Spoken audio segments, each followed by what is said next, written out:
Okay guys, finally நாங்கள் தூத்துக்குடி வந்து சேர்ந்துட்டோம். ஆனால் என்ன மணி ஒன்றும் 5 ஆகலை, அதுக்குள்ளே வந்துட்டோம். ஓகே, என்ன இடம் யார் நானும் பார்த்துட்டு இருக்கிறேன். வரும்போதெல்லாம் சிலையாகவே வருது கைஸ். எத்தனை சிலை, ஸ்டாச்சூஸ் மாதிரி.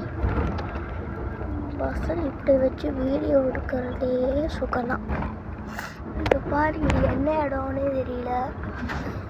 இங்கே ஒரு ஹொண்டாய் கார் நிற்கிது. இங்கே ஒரு என்ன வண்டி வேறு தெரியல. கூகுளில் பார்த்துட்டு சொல்கிறேன்.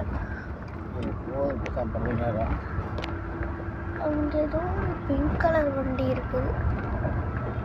ஓகே, சூப்பராக இருக்குது. Okay guys, by guys. Bus ஸ்டாண்டில் ஃபோன் பண்ணுறேன், வீடியோ பண்ணுறேன்.